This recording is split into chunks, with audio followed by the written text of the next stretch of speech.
ओम शांति शांति शांति। ओम।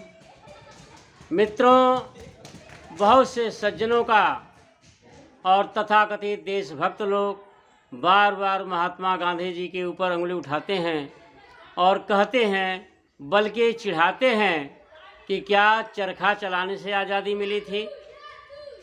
मैं अभी एक कार्यक्रम में गया था इसी 15 अगस्त को, जहाँ पर एक दुबला पतला कमज़ोर व्यक्ति बार बार यह गा रहा था, नहीं मिली थी आज़ादी चरखा चलाने से, आज़ादी मिली थी क्रांतिकारियों के तलवार चलाने से। मेरे मित्रों, आइए आज इस पर हम गंभीरता से विचार करते हैं। क्या भारत चरखा चलाने से आज़ाद हुआ था? महात्मा गांधी जी ने चरखा चलाकर देश को आज़ाद किया था? क्या यह भ्रांतिपूर्ण बात है कि क्या है? देखिए, यह बात वे लोग कहते हैं प्रायः जो हिंसा में विश्वास करते हैं। हर समस्या का समाधान जो हिंसा से खोजते हैं, तलवारों से खोजते हैं, मारकाट से खोजते हैं, वे लोग ऐसी बात कहते हैं। और महात्मा गांधी के अहिंसात्मक आंदोलन से असहमत होकर के वे चाहते हैं, उनकी मंशा है कि उस समय भी ऐसा आंदोलन नहीं होना चाहिए था, केवल तलवारों के बल पर ही देश को आज़ाद कराना था। और उनके अंदर ये बात घर कर गई है कि कहीं न कहीं जिस प्रकार से हम देखते हैं भारतीय नोटों पर, रुपए पर महात्मा गांधी का फोटो है, महात्मा गांधी को राष्ट्रपिता की उपाधि दी गई, इन बातों से इनको बहुत बड़ी चीड़ है। इस कारण से वे सोचते हैं अगर महात्मा गांधी आंदोलन नहीं करते तो निश्चित रूप से यह सारा श्रेय क्रांतिकारियों को, जो हिंसक आंदोलन करते थे, उनको जाता। मेरे मित्रों, आइए आज हम इस पर गंभीरता से विचार करते हैं। मैंने बचपन से ही सरकारी स्कूलों में शिक्षा प्राप्त की, प्राइमरी स्कूल से लेकर के उच्च शिक्षा तक मैंने सर्वत्र यही पढ़ा कि भारत के जितने भी क्रांतिकारी थे, जो गर्म दल के थे और नर्म दल के थे, बराबर का दोनों का योगदान रहा है। सुभाष चंद्र बोस के बारे में, राम प्रसाद बिस्मिल के बारे में, सरदार भगत सिंह के बारे में, लाला लाजपत राय के बारे में बड़े सम्मान के साथ मैंने बचपन से ही सरकारी विद्यालयों में लेख पढ़ा है। और सर्वत्र जो है उनका सम्मान मैंने देखा, और हर जगह ये देखा कि देश की स्वतंत्रता में इन क्रांतिकारियों का बहुत बड़ा योगदान रहा है। भारत का कौन ऐसा मूर्ख है, कौन ऐसा पागल है जो इन क्रांतिकारियों के योगदान को नहीं मानेगा? क्या राम प्रसाद बिस्मिल, सरदार भगत सिंह, सुभाष चंद्र बोस, लाला लाजपत राय आदि जितने भी महापुरुष हुए, क्रांतिकारी हुए, इनके योगदान को कोई भुला सकता है? कौन ऐसा कृतज्ञ व्यक्ति होगा जो इनके एहसान को नहीं मानेगा? मेरे मित्रों, यह सभी क्रांतिकारी आकाश में सूर्य के समान चमक रहे हैं। इनके त्याग तप पर, बलिदान पर, इनके देशभक्ति पर कौन नहीं गर्वित हो सकता है।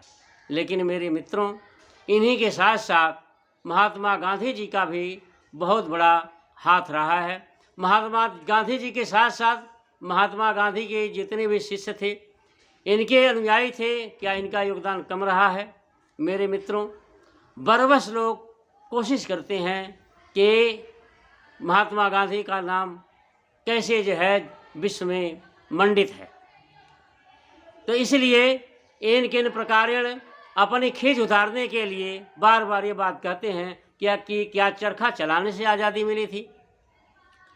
मैं एक देशभक्ति का कार्यक्रम में देखा कि एक दुबला पतला मरियल सा आदमी बार बार गा रहा है, क्या नहीं मिली आज़ादी चरखा चलाने से। बड़ा अफसोस होता है कि जो बात ऐसी कहते हैं। चरखा महात्मा गांधी जी ने चरखा क्यों चलाया था?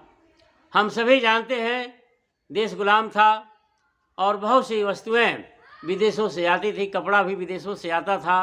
विदेशी वस्त्रों की उस समय के क्रांतिकारियों ने चाहे हिंसक दल के हों, चाहे गर्म दल के हों, चाहे नरम दल के हों, सभी देशभक्तों ने विदेशी वस्त्रों की होली जलाई, विदेशी वस्त्रों का बहिष्कार हुआ। उस समय बड़ी विकट समस्या उपस्थित हो गई कि वस्त्र का उत्पादन कैसे हो। तो महात्मा गांधी जी ने एक रास्ता, एक तरीका बताया कि चरखा चला करके कि देखो इस प्रकार से घर घर में सूत का उत्पादन होगा, और जब सूत का उत्पादन होगा तो वस्त्र की समस्या का समाधान हो जाएगा। तो इससे क्या परिणाम निकला?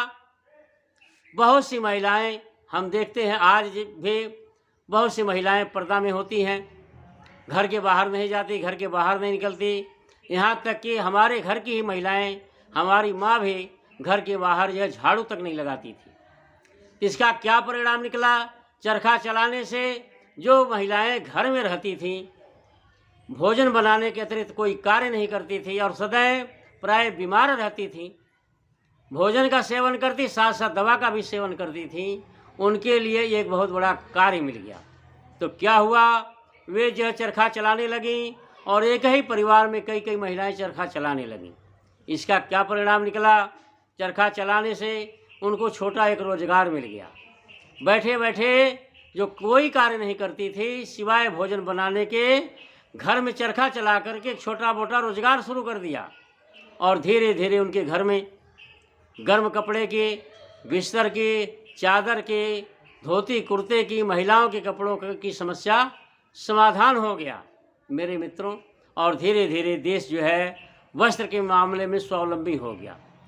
तो इस तरह से महात्मा गांधी ने चरखा चला करके एक कुटीर उद्योग का प्रारंभ किया था। कितना बड़ा लाभ हुआ इससे, कितना मैंने अपने जीवन में ही देखा। हम लोगों के घर की महिलाएं, मेरी माँ भी, मेरी बहनें भी चरखा चलाती थी। खूब सूत इकट्ठा करके बेचने जाती, खादी आश्रम बेचने जाती और अपने लिए भी कपड़े लाती, पिताजी के लिए भी कपड़े लाती, हमारे लिए भी कपड़े लाती। कभी रजाई का प्रबंध हो जाता, कभी साल का प्रबंध हो जाता, कभी कुछ का। और भी देखा मैंने जमींदारों के घरों के भी महिलाएं चरखा चलाने लगी थी। तो इस तरह से मेरे मित्रों ये कितना बड़ा कार्य हुआ था चरखा चलाने से कि उस काल में जब भीषण गरीबी थी, देश कितना गरीब था, लोगों को खाने के लाले पड़े थे, तब जो है छोटा छोटा एक उद्योग, एक कुटीर उद्योग जो है हर घर में खुल गया था। महात्मा गांधी जी का कितना बड़ा योगदान है, कैसी दूरदर्शिता है। और इस दूरदर्शिता को मूर्ख लोग कहते हैं क्या चरखा चलाने से आज़ादी मिली थी? अरे मित्र, कौन कह रहा है? महात्मा गांधी ने कभी कहा था कि चरखा चलाने से देश आज़ाद हो जाएगा? या किसी गांधी के अनुयायी ने, गांधी के भक्त ने कभी कहा कि चरखा चलाने से देश आज़ाद हो गया? सुभाष चंद्र बोस का प्रयास विफल हो गया, राम प्रसाद बिस्मिल का प्रयास विफल हो गया, सरदार भगत सिंह का जो है त्याग बलिदान विफल हो गया और आज़ादी मिल गई। चरखा चला, किसी ऐसा कहा है किसी ने? कोई भी एक भी प्रमाण नहीं दिखा सकता। ये सब झूठी बातें हैं। लोग खींच उतारने के लिए महात्मा गांधी जी के आंदोलन से, अहिंसा से और सहयोग आंदोलन से सहमत नहीं होने के कारण से ऐसी बात करते हैं। मेरे मित्रों, आज चलो तुम्हारा विचार ये है कि तलवारों से ही सारी समस्याओं का समाधान होता है, तो आज तो देश बहुत सफल है, सशक्त है, सबल है, विशाल सेनाएं हैं, परमाणु बम से लेकर के अग्नि मिसाइल तक है, हथियारों का जखीरा है। तो क्यों नहीं उसका प्रयोग करते? उसका प्रयोग करके अरे कम से कम इतना तो करो, जो पाकिस्तान ने जिस कश्मीर पर कब्जा किया उसको तो छुड़ा लो, और चीन ने जिस भूमि पर कब्जा किया उसको छुड़ा लो। क्यों नहीं करते? क्यों नहीं दबाव डालते? आज देशभक्तों का शासन है, सब कुछ अनुकूल है, तो क्यों नहीं करते? अपनी खींच क्यों नहीं उतारते? लेकिन नहीं उतारोगे क्योंकि तुम कर नहीं सकते। तो मेरे मित्रों, इस प्रकार की जो लांछन लगाते हैं, दोषारोपण करते हैं, वे अपनी बुद्धि के दिवालियेपन का परिचय देते हैं। मेरे मित्रों, मैंने तो आज तक ऐसा नहीं देखा, चाहे गांधी जी के भक्त हों, चाहे कोई हो, चाहे कोई कांग्रेसी हो, चाहे किसी भी पार्टी का हो, ऐसा एक भी व्यक्ति मेरे भी सामने नहीं आया जिसने जो है सुभाष चंद्र बोस के, राम प्रसाद बिस्मिल के, चंद्रशेखर आज़ाद के और सरदार भगत सिंह के त्याग बलिदान को नमन न करता हो, और कोई ऐसा व्यक्ति करता है तो वह महामूर्ख, निर्बुद्धि और पापी है। मेरे मित्रों, इनका त्याग बलिदान को कौन नहीं नमन करता है। और मेरे मित्रों देखो, और जो तुम कहते हो कि गांधी जी ने बहुत बड़ी भूल की, भीख मांगने से आज़ादी नहीं आती, आज़ादी आती है तलवारों से, तो क्या उस समय तलवार थे तुम्हारे पास? तुम्हारी कितनी सेनाएं थीं, कितनी तलवार थे, कितने तोपें थी, कितनी बंदूकें थे, क्या थे? और देखो, तुम जो है दूरदर्शी हो कि राम प्रसाद बिस्मिल दूरदर्शी हैं। इस संबंध में राम प्रसाद बिस्मिल क्या लिखते हैं? राम प्रसाद बिस्मिल जो जेल में बैठ करके फांसी का इंतजार कर रहे थे और अपनी आत्मकथा लिखी। राम प्रसाद बिस्मिल पक्के आर्य समाजी थे, महर्षि दयानंद सरस्वती के अनुयायी थे, और सरदार भगत सिंह भी आर्य समाजी थे, आर्य समाजी परिवार के थे। देखो राम प्रसाद बिस्मिल क्या लिखते हैं इस संबंध में। लिखते हैं, ये पहले पुस्तक देख लीजिए, नहीं तो कोई कहेगा कि नहीं नहीं ये झूठी बात है। आज जिसको विश्वास न हो तो जा कर के राम प्रसाद बिस्मिल की लिखी हुई आत्मकथा को पढ़ो।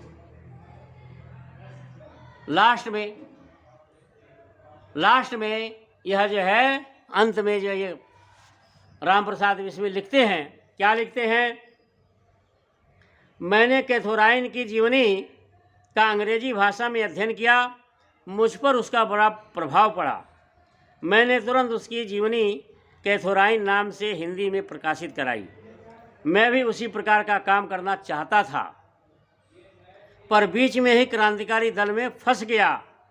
मेरा तो अब दृढ़ निश्चय हो गया है कि अभी 50 वर्ष तक क्रांतिकारी दल को भारतवर्ष में सफलता नहीं मिल सकती,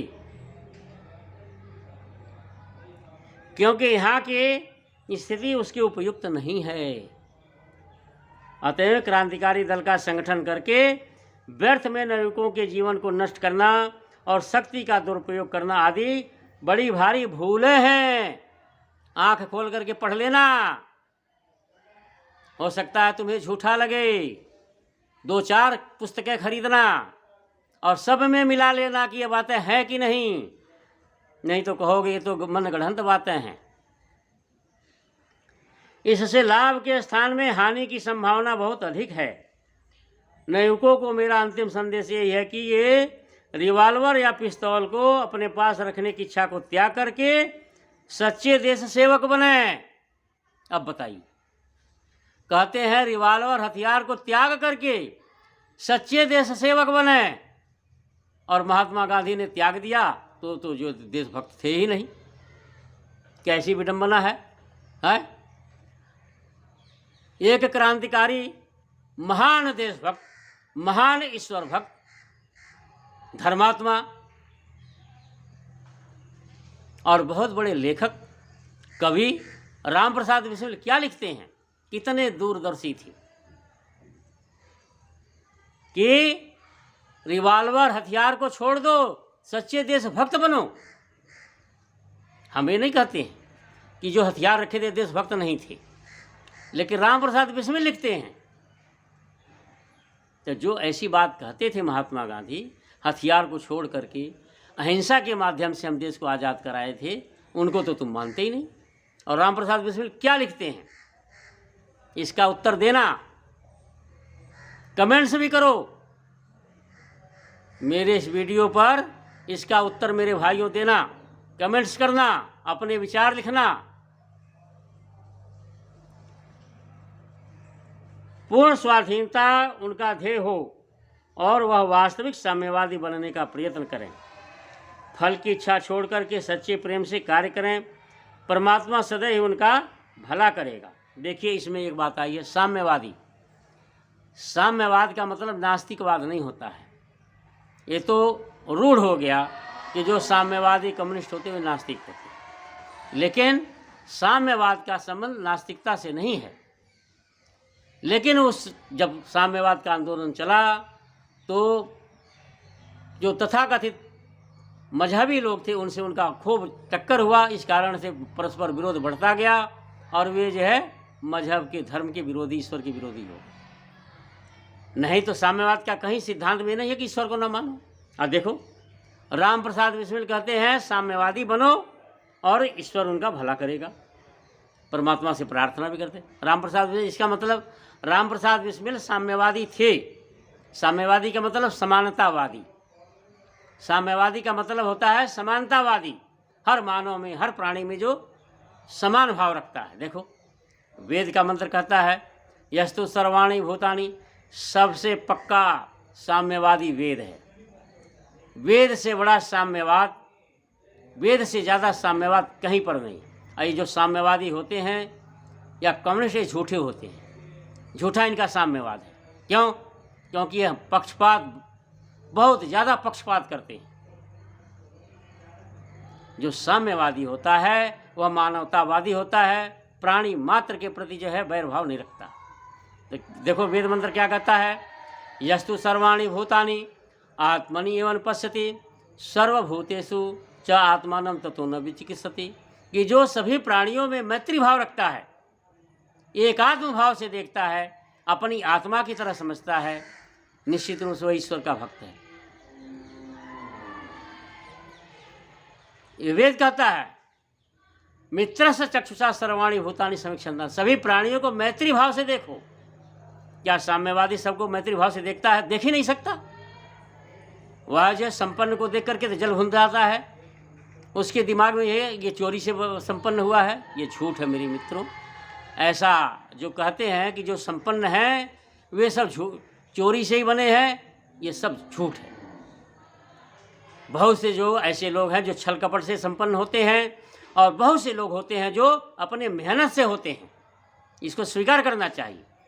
लेकिन ये साम्यवादी झूठे, तो ये जो है सबको जो है मान लेते हैं कि जो संपन्न हुआ है, जो सफल हुआ है, जो सुखी है, ये सब छल कपट से हुआ है। यही साम्यवाद का सबसे बड़ा झूठ है। तो मेरे मित्रों देखो, राम प्रसाद बिस्मिल कितने उच्च विचारक, एक तो साम्यवादी थे, समाजवादी थे, धार्मिक थे, ईश्वर भक्त थे, ऋषि दयानंद के भक्त थे, देशभक्त थे, क्रांतिकारी थे, बहुत बड़े दूरदर्शी लेखक थे। क्या लिखते हैं कि अभी 50 वर्ष तक सफलता नहीं मिल सकती, और तुम कहते हो नहीं आज़ादी मिली चरखा चलाने से। अरे मेरे भाई, आप देखो जितने क्रांतिकारी थे, राम प्रसाद बिस्मिल शहीद हो गए।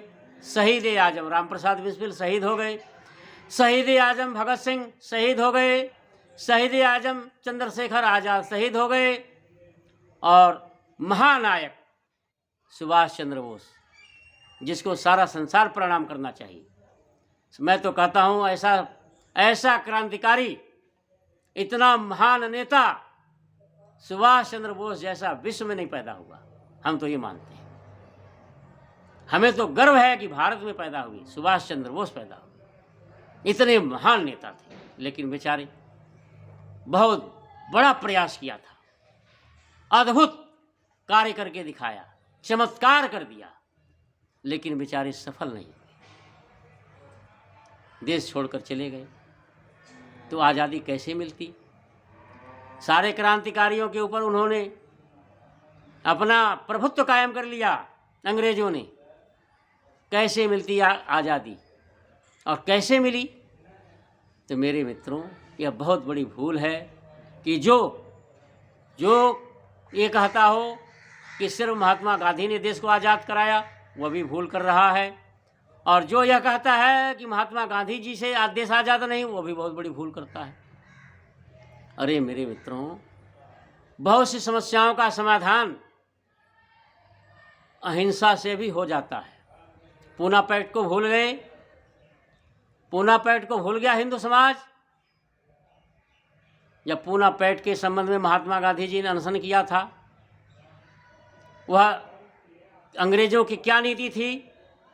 हिंदू समाज बट जाए, दलित हिंदू समाज से अलग हो जाए। और कौन आया, कौन शेर था उस समय भारत में बहुत बड़े बड़े महापुरुष थे, बहुत बड़े बड़े नेता थे, हिंदू महासभा के भी नेता थे, आर्य समाज के भी नेता थे, बहुत बड़े बड़े देशभक्त थे, लेकिन कोई आगे नहीं आया। महात्मा गांधी ने अनशन किया और पूना पैक्ट को ख़त्म किया। क्या उनका योगदान नहीं है? क्या तलवार चलाई थी? जो ये कहते हैं कि तलवारों से ही हर समस्या का समाधान होता है, तब ये अपने घर में क्यों नहीं चलाते?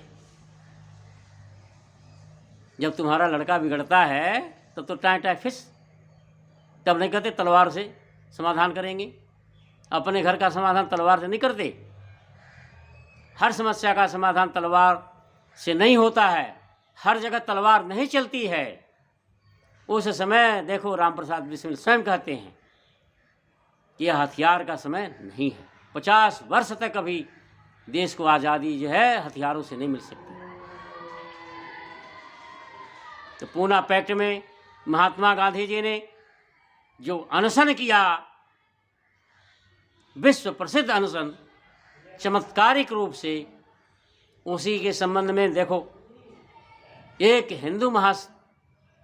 हिंदू नेता, सनातनी विद्वान, दर्शन केसरी गोपाल शास्त्री, जो बहुत बड़े विद्वान थे, सनातन धर्म सभा के बहुत बड़े नेता थे, दार्शनिक थे।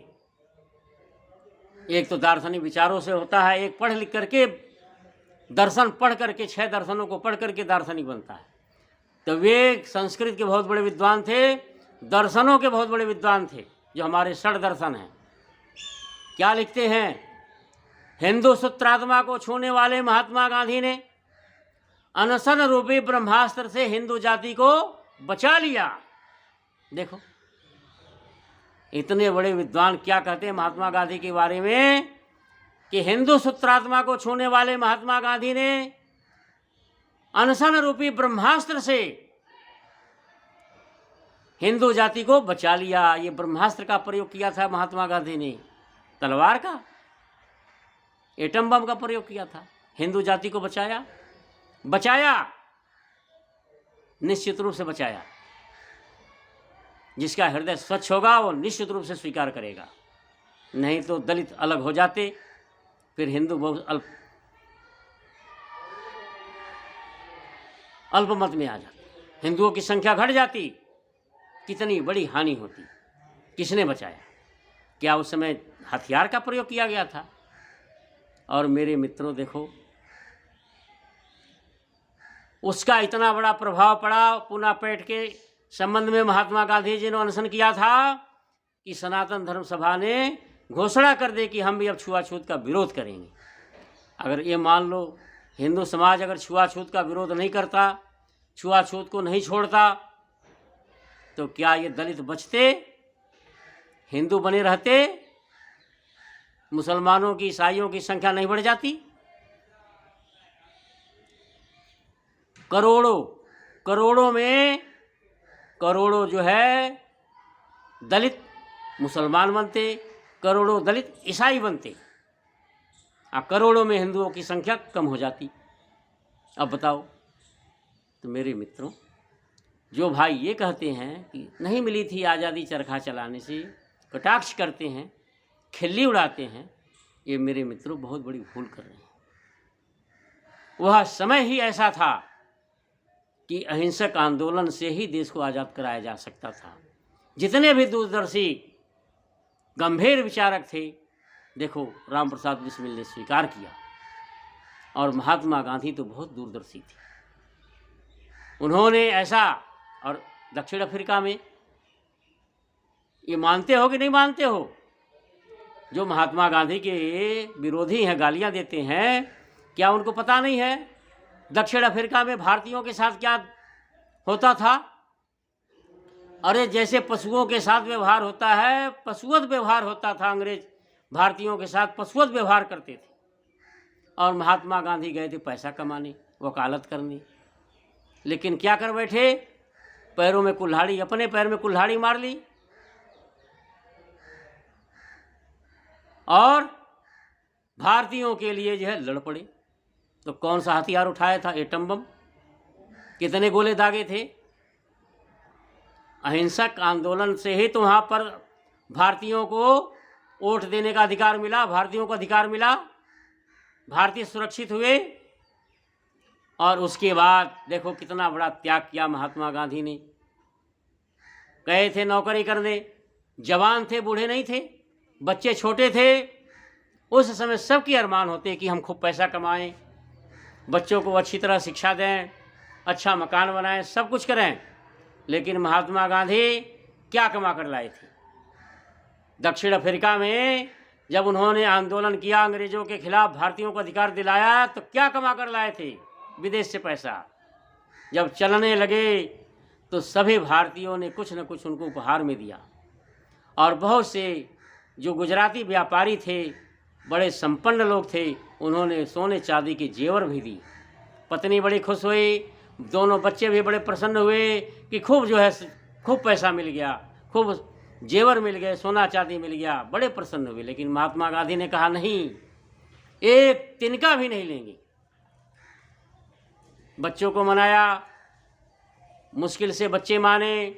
फिर रात भर अपनी पत्नी को समझाते रहे, कस्तूरबा को समझाते रहे कि नहीं, जो उपहार में मिला है हम यहाँ से एक पैसा नहीं ले जाएंगे। और अंत में खींच करके उनकी पत्नी ने आधी रात को कह दिया, ठीक है, जो मन में है वो करिए।